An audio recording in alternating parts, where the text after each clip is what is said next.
Hello बच्चों, welcome to Sunil academy. और आज हम पढ़ेंगे बेटा linear equation in two variable chapter से एक ऐसा कंसेप्ट जिस पे आपको क्वेश्चन एग्जाम में जरूर पूछा जाएगा। 100% गारंटी है, चाहे एमसीक्यू में है चाहे शॉर्ट टाइम में है, लेकिन आएगा जरूर।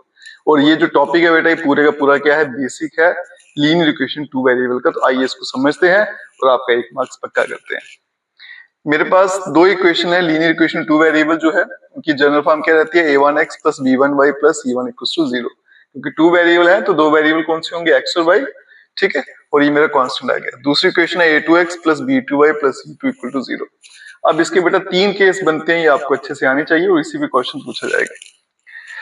केस 1 क्या कहता है, मान लीजिए आपने a1 और a2 को डिवाइड किया, फिर b1 और b2 को भी डिवाइड किया और दोनों के आंसर मैच किए और दोनों के आंसर बराबर नहीं आए, नॉट इक्वल मतलब बराबर नहीं आए। अगर ऐसी सिचुएशन आपके सामने आ जाए तो इसका क्या मतलब है, ये आपको याद रखना है। सबसे पहले सोल्यूशन जो है वो कंसिस्टेंट है। दूसरा यूनिक सोल्यूशन, मतलब इसका एक ही आंसर आएगा, एक्स और वाई की एक ही वैल्यू आएगी। और अगर इसके ग्राफ की बात करूं बेटा तो कौन सी बनेगी, इंटरसेक्टिंग लाइंस, इस तरह से ग्राफ बनेगा। और क्वेश्चन में आपको यही 3 चीजें जो है बार बार पूछी जाती है। केस 2 चलिए, a1 और a2 को डिवाइड किया बेटा, b1 को b2 को डिवाइड किया, दोनों बराबर आ गए। अगर बराबर आ गए तो फिर मैं c1 और c2 को भी डिवाइड करूंगा। ठीक है, अब जब मैंने c1 c2 को डिवाइड किया तो बराबर भी आ सकता है, बराबर नहीं भी आ सकता है। अगर तो बराबर आ गया तो क्या कंडीशन बनेगी वो देखना है। इसको भी क्या बोलेंगे, कंसिस्टेंट। अब इसके कितने आंसर बनेंगे बेटा, इनफाइनाइट मैनी सॉल्यूशन, बहुत सारे आंसर आएंगे एक्स और वाई के।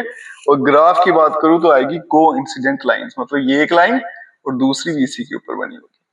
ठीक है, फिर तीसरा केस, अगर a1 a2 b1 b2 बराबर है लेकिन c1 c2 बराबर नहीं है, इस केस में जो सोल्यूशन है वो इनकंसिस्टेंट होगा।